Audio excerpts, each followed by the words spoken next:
The transmission came through on a frequency that had been silent for 3 centuries. Ambassador Chen Wei watched the holographic display flicker to life in the United Earth Council chambers, her breath catching as the alien form materialized before the assembly.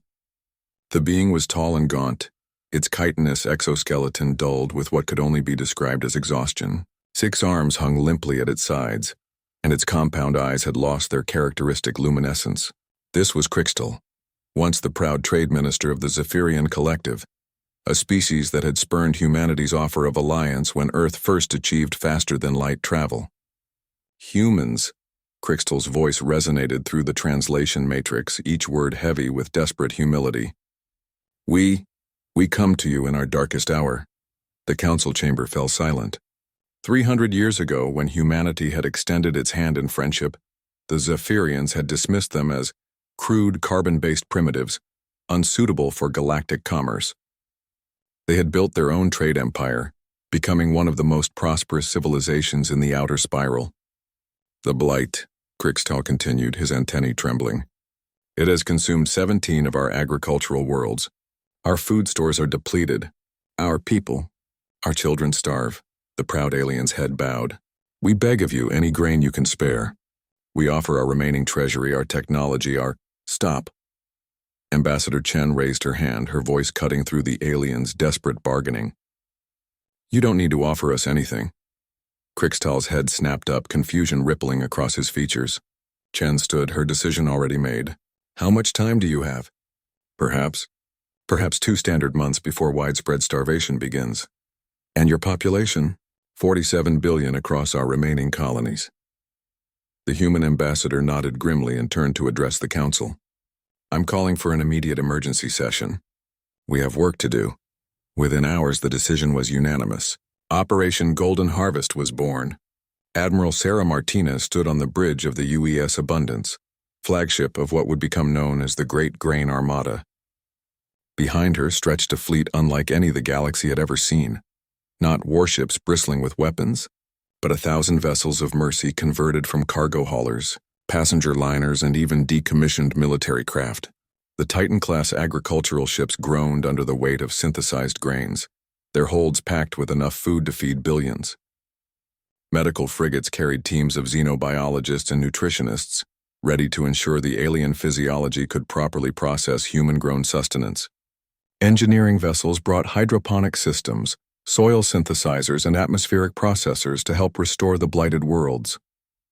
But the crown jewel of the fleet was the converted battleship UES Cornucopia, its former weapons bays now housing the most advanced food production facilities ever constructed.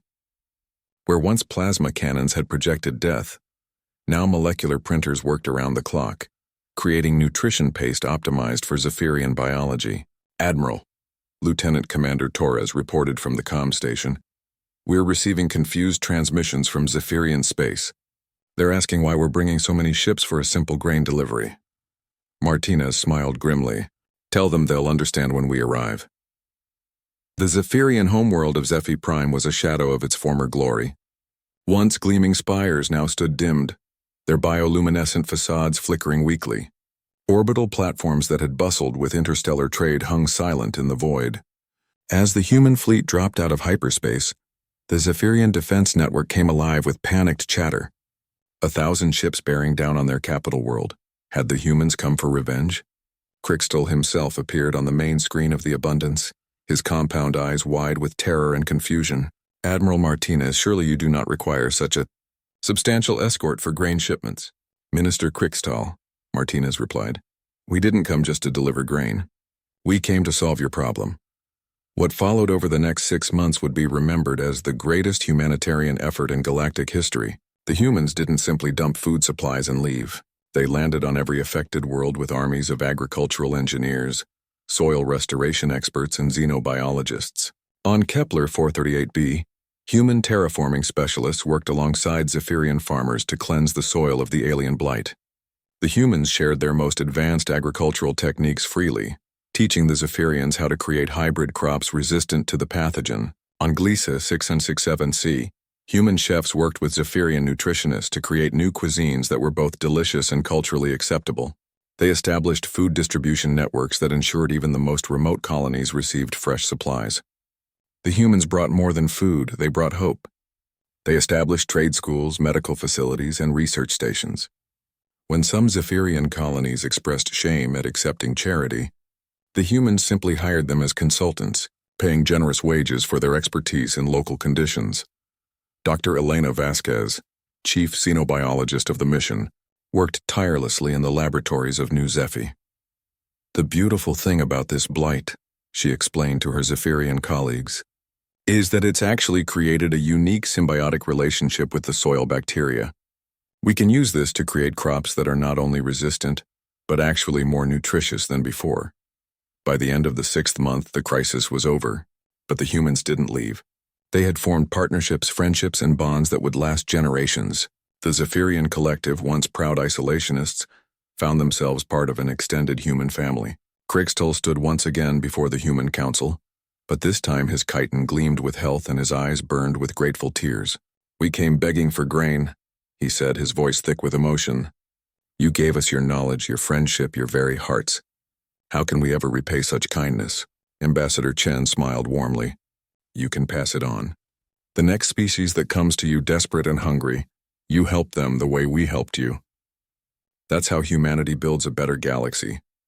As the great grain armada prepared to depart, Crixtol asked the question that had haunted him for months. "Why? After we rejected you, humiliated you, called you primitives, why did you still come?" Admiral Martinez paused at the airlock of her shuttle, looking back at the alien who had become a friend.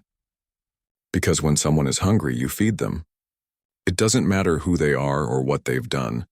That's just human." The Zephyrian trade routes reopened stronger than ever, now partnered with human logistics networks. Within a decade, their joint agricultural program would feed a dozen species. The blight that had nearly destroyed them became the foundation for the most robust food security system the galaxy had ever known. And in the depths of space, other civilizations watched and learned. When the Vorthak hegemony faced their own crisis 2 years later, they knew exactly who to call. Humanity had proven once again that their greatest weapon wasn't their technology or their ships. It was their unshakable belief that no one should face their darkest hour alone.